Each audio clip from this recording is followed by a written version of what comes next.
आज हम करेंगे close packing in crystals.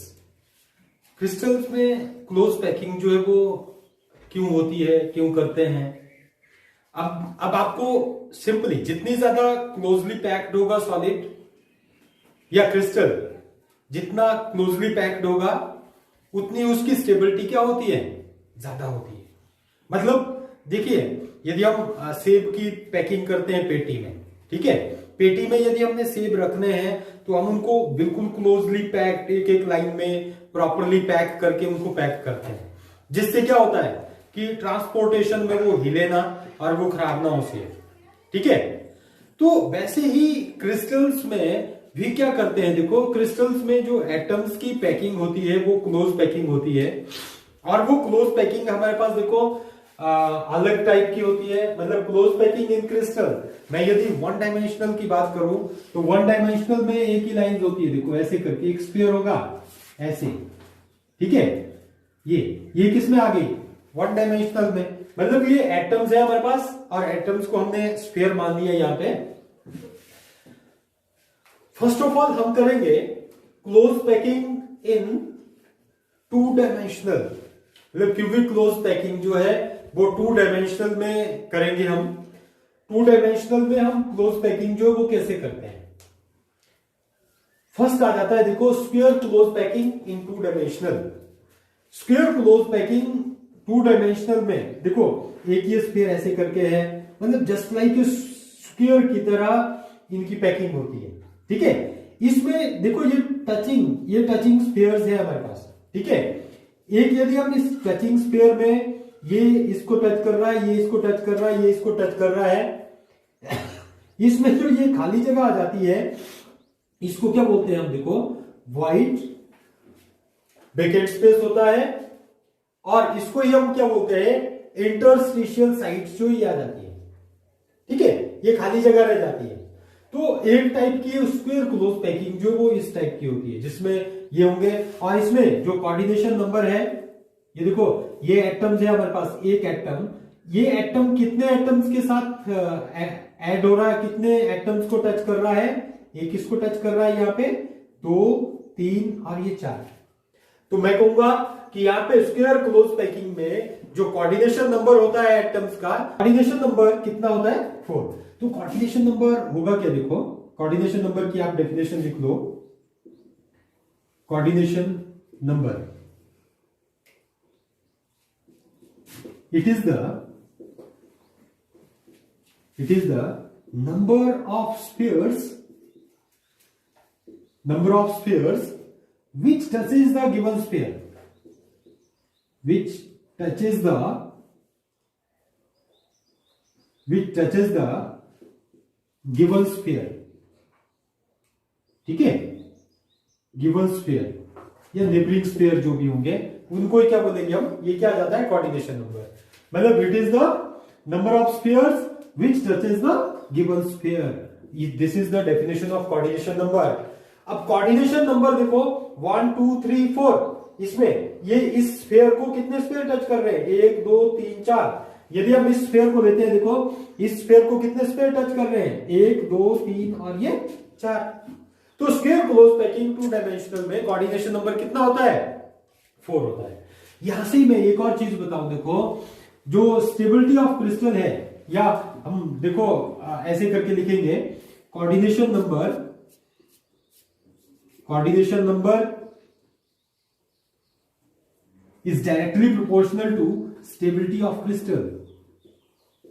Stability of crystal की मतलब देखो जितना ज्यादा कोऑर्डिनेशन नंबर होगा उतनी ही हमारे पास क्लोज पैकिंग होगी, जितनी ज्यादा क्लोज पैकिंग होगी क्रिस्टल की स्टेबिलिटी भी क्या होती है, उतनी ही ज्यादा होती है, ठीक है। तो ये स्क्वायर क्लोज पैकिंग है इन टू डायमेंशनल में। बी पार्ट में आ जाता है देखो hexagonal close packing, hexagonal close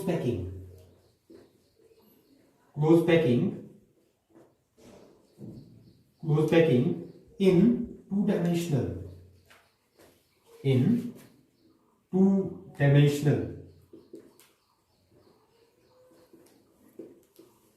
dimensional में हेक्सागोनल क्लोज पैकिंग जो वो कैसे होती है, ठीक है। अब देखो हेक्सागोनल क्लोज पैकिंग आपको पता लग जाएगी। देखो टू डायमेंशनल में एक ही स्फीयर ऐसे करके हमारे पास ये स्फीयर है, ये स्फीयर है। आपने बुक में भी देखनी है डायग्राम, बुक में बड़ी अच्छी तरह से बनाई हुई है। यहाँ पे ये अब इसमें क्या होता है, देखो हेक्सागोनल क्लोज पैकिंग में जो दूसरी रो है हमारे पास यहाँ पे, वो यहाँ पे डिस्पर्शन में चलती है ऐसे करके, ये यहाँ पे, और इसका ये स्फीयर जो है ये इसको भी टच करेगा ऐसे करके, यहां पे ये टचिंग से ही जाता है ऐसे करके, और यहां पे भी ये स्फीयर ऐसे करके आ जाएगा, ये ऐसे करके होता है। और अगली जो रो होगी वो यहां से स्टार्ट होगी एंड सो ऑन ऐसे करके, ठीक है। यहां पे ये ठीक नहीं बन रहे हैं ऐसे करके, मैं इनको अलग से समझाऊंगा इस पैकिंग को। ये स्फीयर्स जो है ऐसे करके आ जाते हैं। तो इस टाइप की क्लोज पैकिंग को क्या बोलते हैं हम, हेक्सागोनल क्लोज पैकिंग, ठीक है। इसमें देखो स्फीयर क्लोज पैकिंग में जो चीज आपने याद रखनी है, इसमें 52% या 52.4% जो है, या 52.4 ले लेते हैं, या 52% जो है इसमें पैकिंग एफिशिएंसी होती है। और इसकी कितनी होती है पैकिंग एफिशिएंसी, 60%। और इसमें कोऑर्डिनेशन नंबर जो होता है, यहां पे जो कोऑर्डिनेशन नंबर होता है वो कितना होता है, देखो ये स्फीयर है हमारे पास, एक ये स्फीयर है, इस स्फीयर के साथ कितने स्फीयर टच कर रहे हैं, 1 2 3 4 5 और ये 6। तो ये क्या आ जाता है हमारे पास, देखो 6 कोऑर्डिनेशन नंबर। आपने इसमें कोऑर्डिनेशन नंबर याद रखना है, ठीक है। कोऑर्डिनेशन नंबर इज 6, कितना आ जाता है इसका कोऑर्डिनेशन नंबर 6। और इसकी hexagonal close packing two dimensional में कितनी आ जाती है, 60% आ जाती है, ठीक है। और वैसे ही देखो क्लोज पैकिंग हमारे पास 3 डायमेंशनल में कैसे होती है। 3 डायमेंशनल में हमारे पास हेक्सागोनल क्लोज पैकिंग होगी, वो 3 डायमेंशनल में मैं आपको सिंपली बताऊंगा। देखो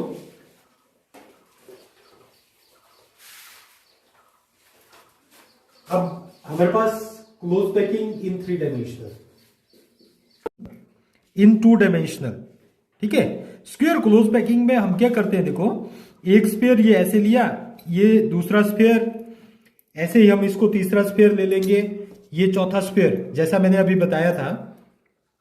तो दूसरी जो लेयर होगी वो हमारे पास ऐसे करके होगी, ये ऐसे करके, ठीक है। ये जस्ट ये क्या है हमारे पास, स्फीयर्स है। तो ये क्या होती है हमारे पास, देखो स्क्वायर क्लोज पैकिंग है, ये ऐसे करके ये हमारे पास, देखो ये स्क्वायर क्लोज पैकिंग आती है 2 डायमेंशनल में।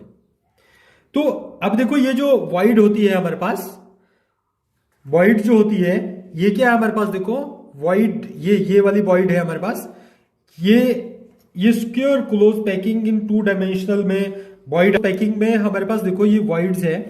अब कोऑर्डिनेशन नंबर लेना है हमने, मैं यदि इस स्फीयर को मान के चलूं तो इस स्फीयर के साथ कितने स्फीयर टच है, एक ये स्फीयर है, एक ये स्फीयर टचिंग में है, यहाँ पे ये स्फीयर इसके साथ टचिंग में है, ये स्फीयर इसके साथ टचिंग में है। तो इसकी कितनी कोऑर्डिनेशन नंबर हुआ हमारे पास, 4 कोऑर्डिनेशन नंबर हुआ, ठीक है। और इस टाइप की यदि हम क्लोज पैकिंग करते हैं क्रिस्टल्स में, तो जो पैकिंग एफिशिएंसी आती है, मतलब जो ऑक्युपाइड स्पेस आता है स्फीयर्स का, वो कितना आता है, 52.4% में आ जाता है, ठीक है। और हेक्सागोनल क्लोज पैकिंग में हम क्या करते हैं, देखो हेक्सागोनल क्लोज पैकिंग में एक रो तो ऐसे करके आ जाती है, दूसरी इसके डिस्पर्शन में आती है ऐसे करके, दूसरी रो जो है वो ऐसे करके आ जाएगी, ये हमारे पास ये दूसरी रो आ जाएगी ऐसे, ठीक है। तो दूसरी रो जो है ये डिस्पर्शन में हमारे पास ऐसे करके आ गई, और ये यहां पे तीसरी रो ऐसे करके आ जाएगी, ठीक है। ये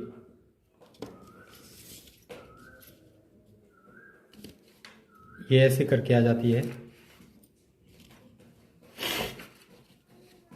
ये इसको क्या बोलते हैं हम, देखो hexagonal close packing, this is the hexagonal close packing.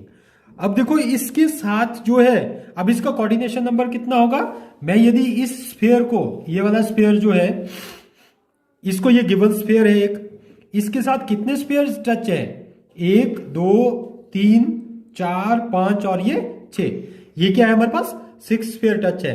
तो हेक्सागोनल क्लोज पैकिंग में हमारे पास कितने आ जाते हैं, ये 6 स्फीयर है, कोऑर्डिनेशन नंबर कितना आ जाता है 6 आ जाता है। ये है 2 डायमेंशनल के केस में, किस केस में ये 2 डायमेंशनल, ये 2 डायमेंशनल पैकिंग है ये क्लोज पैकिंग।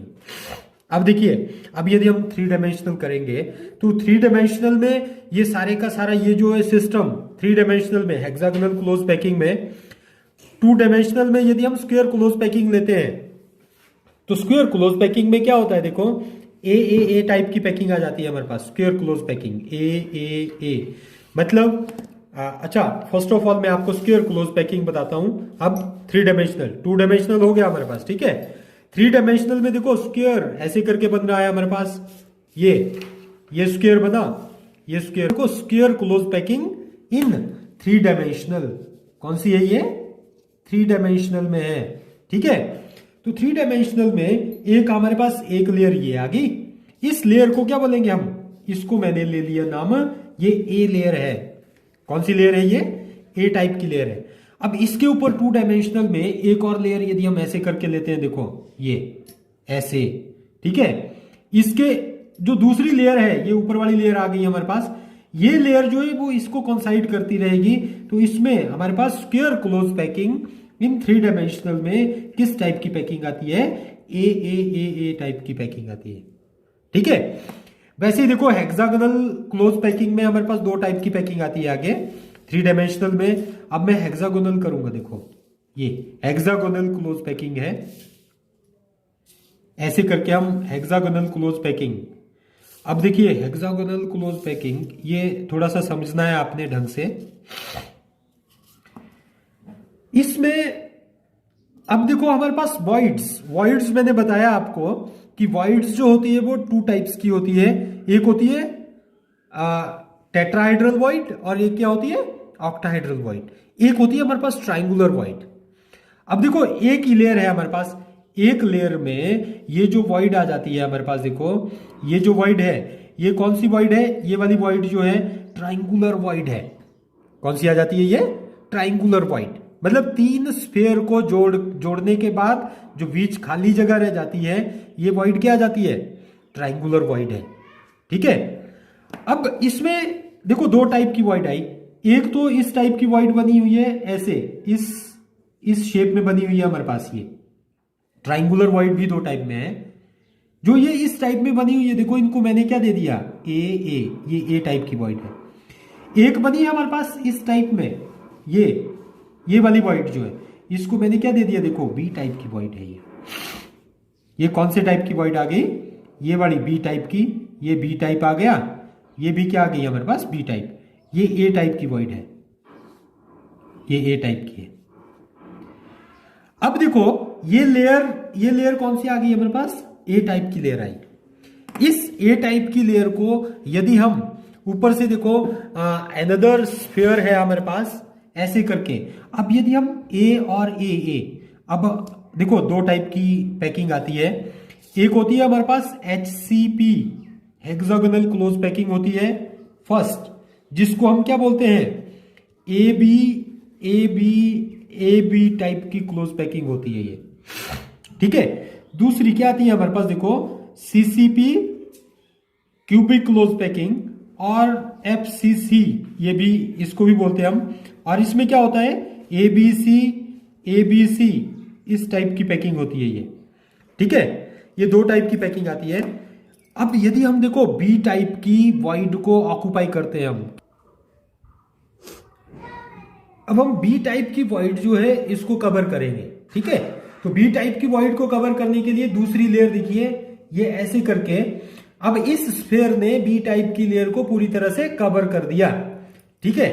ये देखो बी टाइप की वॉइड ये ऐसे करके, ठीक है, बी टाइप की वॉइड को पूरी तरह से कवर कर दिया इसने, ठीक है। ये यहां पे भी हमारे पास बी टाइप की वॉइड आ गई, ये क्या जाते हैं, ये बी टाइप की वॉइड को कवर कर दिया इसने, ठीक है। इसको इस लेयर को जो ऊपर वाली लेयर मैंने ये चढ़ाई, देखो ये इस लेयर को क्या बोला हमने बी टाइप की लेयर, एक देखो नीचे वाली ये ए टाइप की आ गई और ये क्या आई हमारे पास बी टाइप की लेयर आ गई। अब हुआ क्या देखो, जब हमने ऊपर से बी लेयर जो है ये रखी स्फीयर्स की, तो यहां पे ये जो वॉइड है हमारे पास देखो, इसको क्या बोलेंगे हम टेट्राहेड्रल वॉइड। ये इसके ऊपर ये 4 स्फीयर के बीच में खाली जगह है ये, ठीक है, इसको तो हमने कवर कर दिया है, बट टेट्राहेड्रल वॉइड बोलेंगे। और यहां पे जो ये वॉइड बनी देखो, ये नई वॉइड बनी इसके ऊपर, ठीक है, इस वॉइड को क्या कर दिया हमने सी वॉइड का नाम दे दिया। कौन सी वॉइड दे दी है सी, ये ऐसे करके ये वॉइड जो बनी है हमारे पास देखो, एक वॉइड यहां पे जाके बनेगी, ये वॉइड क्या बनी, ये सी टाइप की वॉइड बन गई। तो जो ये सी टाइप की वॉइड बनी, इसको यदि हमने अब कवर करना है देखो ऊपर से ये, अब थर्ड लेयर, अब ये यदि हम सी टाइप की वॉइड को कवर करते हैं, हाँ ये सी टाइप की वॉइड जो है ये ऑक्टाहेड्रल वॉइड बनी है हमारे पास, ठीक है, ये जो सी टाइप की वॉइड है ये कौन सी है ऑक्टाहेड्रल वॉइड, ठीक है। तो अब यदि हम सी टाइप की वॉइड को देखो थर्ड लेयर से कवर कर रहे हैं ऐसे करके, ये हमारे पास थर्ड लेयर है, तो आप देखेंगे कि जो सी लेयर है हमारे पास देखो, इसका ये स्फीयर जो है वो नीचे वाला जो फर्स्ट लेयर का स्फीयर है उसको पूरी तरह से कॉन्साइड कर रहा है। मतलब यदि हम ऐसे ही रिपीट करेंगे देखो, सी टाइप की वॉइड को ऑक्यूपाई कर रहे हैं, तो ये सी टाइप का जो स्फीयर है ए टाइप की स्फीयर को पूरी तरह से कॉन्साइड कर रहा है, ठीक है। तो इसको क्या बोलेंगे हम फिर, मतलब जो सी लेयर है वो जस्ट लाइक किसकी तरह आ रही है, ए लेयर की तरह ही आ रही है। तो इस पैकिंग को क्या बोलेंगे हम hexagonal close packing in 3 dimensional, और इसको बोलेंगे हम ए बी टाइप की क्लोज पैकिंग होगी। और इसमें जो पैकिंग एफिशिएंसी रहती है वो क्या रहती है 74%, और एंड कोऑर्डिनेशन नंबर, ठीक है, कोऑर्डिनेशन नंबर जो है वो कितना रहता है 12, ठीक है।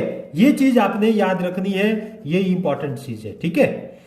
और इसके बाद देखिए, यदि हमने थर्ड लेयर जो है, ये थर्ड लेयर से हमने देखो सी को कवर नहीं किया, ठीक है, सी को कवर ना करके हमने क्या किया देखो ए को कवर कर दिया अलग से, ठीक है। तो ए टाइप की वॉइड जो है, ये जो है सी, ये ए जो बनी ना हमारे पास ए टाइप में, यहां पे जो ये वॉइड है ये है हमारे पास ऑक्टाहेड्रल वॉइड, ठीक है, इसको बोलेंगे हम ऑक्टाहेड्रल वॉइड। तो यदि हम देखो इस ए टाइप की वॉइड को कवर करते हैं ऐसे करके, ठीक है, जो ऑक्टाहेड्रल वॉइड है इसको कवर किया हमने, तो यहां पे एक और वॉइड जो है वो क्रिएट हो जाती है ये। अब देखो थर्ड लेयर जो है ये डिफरेंट है किसके, ए लेयर के, तो इस थर्ड लेयर को हमने क्या नाम दे दिया देखो, ये थर्ड लेयर जो है ये सी टाइप की लेयर है, ठीक है। और हाँ, इसके ऊपर जो एक वॉइड क्रिएट हो रही है देखो, अब थर्ड लेयर है हमारे पास, इसके ऊपर जो एक वॉइड क्रिएट हो रही है, इस वॉइड को यदि हम कवर करेंगे देखो फोर्थ लेयर में, ये ऐसे करके, ये क्या आ गई हमारे पास देखो डी लेयर, फोर्थ लेयर है। तो जो फोर्थ लेयर का स्फीयर होगा वो किसको कवर कर जाएगा, किसको कंसाइड करेगा देखो ए लेयर की तरह, मतलब जो चौथी लेयर जो आएगी वो किसकी तरह होगी हमारे पास ए टाइप की लेयर की तरह ही होगी, ठीक है। तो इसमें देखो ए फर्स्ट लेयर जो है डिफरेंट थी, ए लेयर है, बी लेयर इसके डिफरेंट थी, सी लेयर भी डिफरेंट थी, बट जो फोर्थ लेयर आई हमारे पास उसका स्फीयर जो है वो किसको कंसाइड कर गया, ए टाइप की लेयर को कंसाइड कर गया। तो मतलब हमने देखो फोर्थ जो लेयर आई वो ए टाइप की लेयर की तरह ही आई, तो इसको हमने क्या बोला ए, मतलब फिर से रिपीटिंग सिस्टम जो है वो ऐसे ही चलेगा, क्लोज पैकिंग हमारे पास। तो इसको क्या बोलते हैं हम एबीसी इस टाइप की क्लोज पैकिंग होती है ये, सीसीपी क्यूबी क्लोज पैकिंग भी बोलते हैं, एफसीसी भी बोलेंगे। और इसमें भी पैकिंग एफिशिएंसी जो है वो 74% रहती है, और कोऑर्डिनेशन नंबर जो है, कोऑर्डिनेशन नंबर इसमें भी कितना रहता है हमारे पास 12 ही रहता है, ठीक है। एक बार देखो कंपटीशन लेवल में इसका क्वेश्चन पूछा हुआ था कि इसमें वैकेंट स्पेस कितना होगा, ठीक है। तो वैकेंट स्पेस जो करेंगे हम देखो, वैकेंट स्पेस इसमें कितना रहेगा देखो 74% तो ऑक्युपाइड स्पेस है स्फीयर्स का, तो 100 से माइनस कर देंगे 74, तो ये कितना आ गया हमारे पास 26। ठीक है, तो ये 26 जो है this is the vacant space, ये वेकेंट स्पेस आ गया। ठीक है, तो ये क्या आ जाता है हमारे पास, ये क्लोज पैकिंग है 3 डायमेंशनल में। आपने ये क्लोज पैकिंग जो है ये याद कर लेनी है। ठीक है, तो इसके बाद जो है हम वो करेंगे contribution of one atom present at corner. मैंने आपको बताया देखो कि कंट्रीब्यूशन जो होती है, contribution of one atom present at corner. ठीक है, कॉर्नर पे इसकी कंट्रीब्यूशन कितनी होती है 1/8। अब मैं इस कॉपी को देखो यूनिट सेल मान के चलूं तो इसका एक कॉर्नर है, एक एटम हमारे पास देखो इस कॉर्नर पे यहां पे जाके प्रेजेंट है, ये कॉर्नर है हमारे पास, एक एटम यहां पे जाके प्रेजेंट है ऐसे करके। ठीक है, तो जो माना ये ऐसे करके देखो ये एटम होता है हमारे पास ऐसे करके। ठीक है, एक ये हमारे पास देखो इस कॉर्नर पे जाके प्रेजेंट है ये एटम ऐसे करके होता है ये प्रेजेंट। ठीक है, इसके साथ देखो एक ये यूनिट सेल ऐसे करके टच होता है ये। अब क्या होगा, इस एटम का कुछ हिस्सा जो है वो इसमें कंट्रीब्यूट कर जाएगा। ठीक है, ऐसे ही एक यूनिट सेल देखो ऐसे करके कंट्रीब्यूट हो जाएगा। ये यूनिट सेल का जो एक एटम है यहां पे हमारे पास वो इसमें भी आ जाएगा, मतलब इसके साथ ही टच होगा, एक ही कॉर्नर होगा ऐसे करके इसका। ठीक है, तो एक जो है वो कॉर्नर हमारे पास देखो ऐसे करके आ जाता है ये। तो एक एटम देखो कितने यूनिट सेल के साथ टच हुआ, कितने यूनिट सेल के कॉर्नर के साथ टच हुआ अभी 4। ठीक है, बट ये 4 के साथ तो टच हो गया ऐसे करके, ये ऐसे करके देखो 4 के साथ टचिंग हो गई इसकी। ठीक है, एक एटम जो है वो 4 यूनिट सेल के साथ टच हो गया, तो इस वक्त इसकी कितनी है 1/4, मतलब इसका 1/4 पार्ट है इनमें। ठीक है, मैं यदि देखो एक और यूनिट सेल ऐसे करके हो सकता है, इसका ये कॉर्नर, ये इसका ये जो नीचे वाला कॉर्नर होगा वो इस यूनिट सेल के साथ टच होगा, इस कॉर्नर के साथ, इस यूनिट सेल के कॉर्नर के साथ टच होगा। ऐसे ही एक और यूनिट सेल होगा हमारे पास, उसका कॉर्नर देखो इसका ये नीचे वाला कॉर्नर जो है वो यहां पे जाके टच होगा। वैसे ही ये हमारे पास देखो एक और यूनिट सेल होगा, इसका ये कॉर्नर जो है ये नीचे वाला कॉर्नर ये भी इसके साथ टच होगा। एक और यूनिट सेल यदि हम लेते हैं देखो तो इसका ये कॉर्नर जो है इसके साथ टच होगा। तो ये जो यूनिट सेल है कितने, ये जो एटम है सॉरी, ये जो एटम है कितने यूनिट सेल के साथ टच हुआ, देखो कितने कॉर्नर के साथ टच हुआ, 8 एटम्स के कॉर्नर के साथ टच हुआ। अब ये पूरी तरह से क्लोज हो गया। ठीक है, तो इसकी एक एटम की इसकी कंट्रीब्यूशन जो है वो एक कॉर्नर में यहां पे कितनी रहती है फिर 1/8। ठीक है, वैसे ही यदि हम देखो फेस के सेंटर में लेते हैं, कोई एटम यदि फेस के सेंटर में प्रेजेंट होता है, ये एटम यदि हमारे पास देखो एक एटम है, ये एटम, ठीक है, एक एटम ये कहां पे है फेस के सेंटर में जाके प्रेजेंट है, इसको कवर जो करेगा दूसरा यूनिट सेल देखो पूरी तरह से कवर कर देगा। ठीक है, तो ये जो हमारे पास स्फीयर है ये कितने यूनिट सेल को टच कर रहा है, ओनली 2 यूनिट सेल को टच कर रहा है। तो इसकी कंट्रीब्यूशन कितनी हुई हमारे पास, एक यूनिट सेल के लिए 1/2।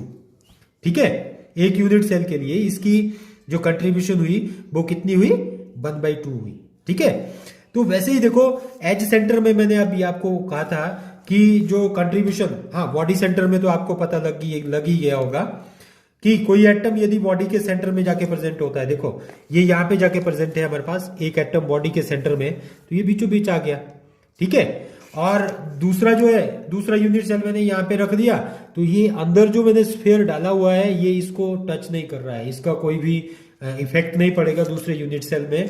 तो इसकी जो बॉडी के सेंटर में कोई एटम यदि हमारे पास प्रेजेंट होता है उसकी कंट्रीब्यूशन कितनी रहती है उस यूनिट सेल के लिए 1 रहती है। ठीक है, वैसे ही देखिए एज, ये एज है हमारे पास। ठीक है, यूनिट सेल की ये एजेस होती है, 12 एजेस है। 12 एजेस में एक एटम हमारे पास यहाँ पे इस एजेस पे जाके प्रेजेंट है, इस एजेस के साथ देखो ये एटम यहाँ पे जाके प्रेजेंट है हमारे पास। ठीक है, दूसरा यूनिट सेल है वो ऐसे करके अटैच हो गया।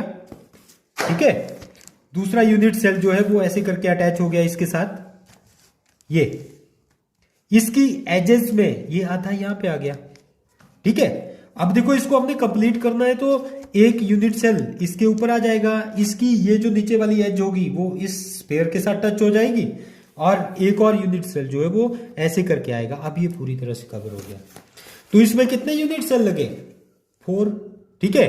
तो 4 लगे, तो एज के सेंटर पे, एज सेंटर पे कोई यदि एटम प्रेजेंट होता है तो उसकी कंट्रीब्यूशन कितनी होती है?